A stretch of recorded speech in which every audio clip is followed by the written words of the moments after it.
because Kiki and I were there, and then we talked about the boyfriend.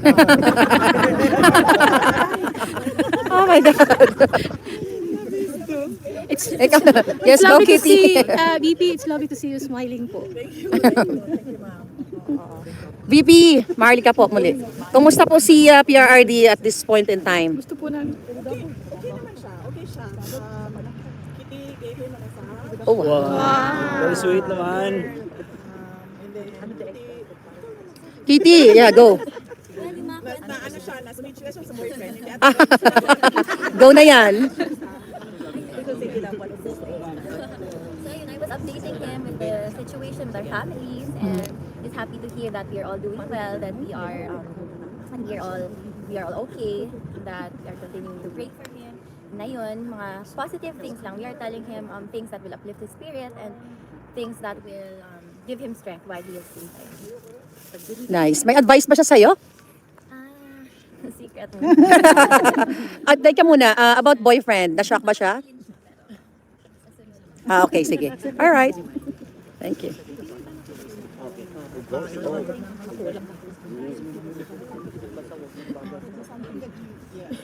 Sa legal side, we need to talk to Nicholas Pacman. So he's the only person that can talk about what they will do with regard to matters inside. Not a problem. I'm just waiting for one more document and then tapos na yung trabaho ko dito. But personally, I'm okay. Are you going back to the Philippines after that? Yes, ako. Yan na lang yung inaantay, yung document na yan. Your partner sa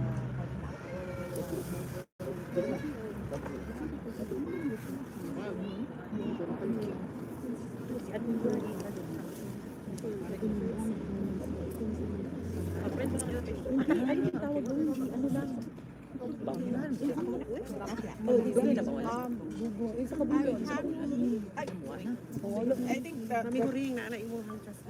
don't have the word right now. They have happy, but it's the incorrect word to describe it. But blessed. I'm blessed because I gave the sister what happened to me after the attacks, the confidential contacts, the impeachment. And we have a relationship now. I have a relationship and I'm happy now. Sabi ko nga sa kanya, I'm happy that I have a sister kasi meron akong pagagalitan. So, growing up, wala akong ganun, but meron ako niyan ngayon, pinagagalitan na kapatid. And then, I'm happy as well. And this really is ironic. But I have to thank Bongbong Marcos because there was forgiveness between me and PRD for all that has happened in our lives. And we have a relationship now, a father-daughter relationship, since we cannot discuss anything legal anymore because it is understood inside that only the lawyers can discuss legal matters with the former president. So we only discuss about family, and this has been one of the longest meetings I have had with the former president. Growing up, he was always busy with work. He was always busy with the country. And now I have this every day with him, talking about life, talking about family. And for that, I feel that I am blessed. Bless. Yes. Because at this point, he's already 80 and he's already retired. Going back as mayor, baka magising na naman siya sa kanyang trabaho. Pero gabihan kami ng ganitong time. Makapag-usap as a father natin. Yeah, nice kayo. Yes, actually, ma'am. Sad lang that it has to happen inside the Yeah. ICC, inside the detention. But yes, thank you sa kanya. Happy naman. Oh yes. He is really happy to see us. As I have told him, family has never been more united, not just with us siblings, but with everyone else in the family. So he's happy to hear that. And not just us, some of the supporters. Yes. I told him of that. I told him that, especially on his birthday, there were people, speakers, they got speakers with microphones singing happy birthday. So he knows that. He was very happy with that. I told him all the support everywhere in the world, everywhere in the Philippines and everywhere. There is a small, hindi naman buffet, pero parang a small, may mga able to set up tents there. Yes, I heard also. I was not able to see it, but I heard. And then may mga like snacks for people who want to stay there and watch movies. It's very happy. VP, hindi ka naman ba sinisimuli ni PRRD na hindi, kasalanan mo kasi to kaya ako nandito dahil nakipag-unite ka sa Marcos? Wala. Wala. Ever since, Sorry, VP. Ayun. ever since, wala. Wala, that's nice. Sa akin. Even when I ran for vice president, wala naman talaga. Wala siyang ganun. Sinabi lang niya, hindi ako sasali dyan. Kayo na mag-decision niya. Kaya lang yung sinabi na when he was told by one of my siblings, I'm going for vice president. And Wala talaga. That's good to know po. Thank you. naninisi. Naninisi. Wala. That's nice. Never. Kasi I always remember him. I don't know if it you, but I always remember him when I was growing up. He would always say, you make your own history. Oh, sorry. Nice. So you always ask. So I think that was his philosophy. Mhm. So he doesn't blame everyone. I do it for him. Always. Okay. Thank you. The two boys po, are they coming?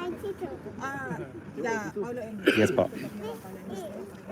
So there are plans. We arrange this mag-aalis yung isa, may Kanino to? may isa. So as of now, we are arranging all the dates since most of them are busy with the campaign. I understand this is a Canada. Wala kang tawa na your side kasi sabi ko ng airport na tinatrabaho nila yung journalist.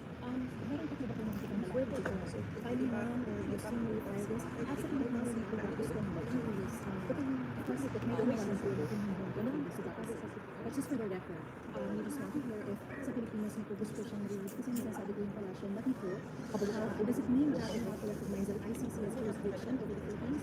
I believe the family of the former President Duterte is asking and praying for the Supreme Court that the government should not cooperate with the ICC. So that if people will not cooperate with the ICC, even that fair or even that manifestation of the ICC will not take cognizance of that regarding or relating to the request to have him released in the Philippines. with regard to the interim release, I do not know really, truly, honestly, I do not know what the steps are the lawyers are doing with regard to the interim release.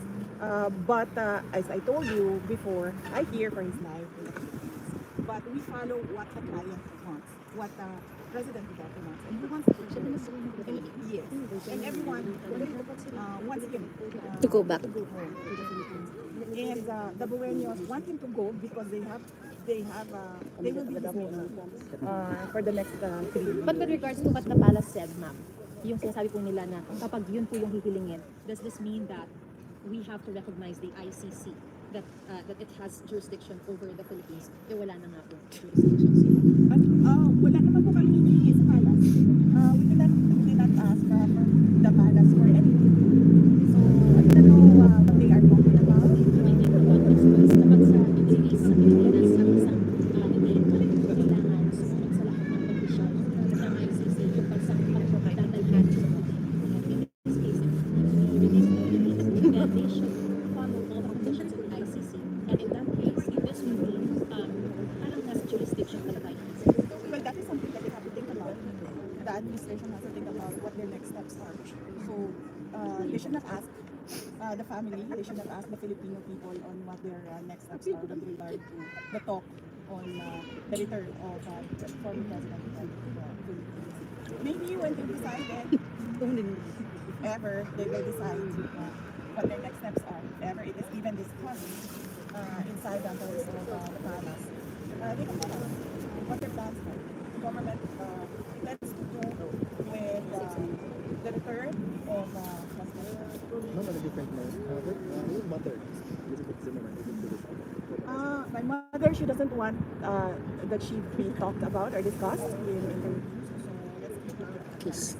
Noted, ma'am. Thank you. How about your reaction to House President John's motion to compel VP Duterte to answer impeachment complaints at the legally sound legally sound? And Representative Zamora said may guidelines sa pag-liquidate ng confidential funds. Kung pwede man ang fictitious names, dapat daw nakadeklara ang totoong pangalan nila seal envelope bago sinasabi sa kawan. Hindi ko pwede mag-VP and naniniwala ang sa prosecution na kailangan sa impeachment case. Yun ang mga paniniwala nila. So, kapayaan natin sila. Correct. Sa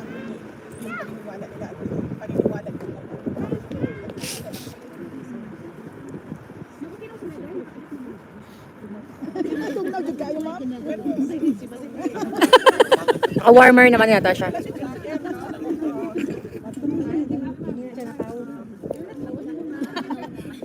Bata pa naman siya eh. Bata pa siya. Kaya malakas pa. Meron kayo balak assistance sa mga Filipinos na aresto sa Qatar while demonstrating for Yes, oo. I already endorsed it the moment that I knew about it. I read it in the brief sa Office of the Vice President. I already endorsed for them to reach out through the correct channels what we can do to assist as an office. Okay? Alright. Thank you. Thank you very Nice much. to see you po.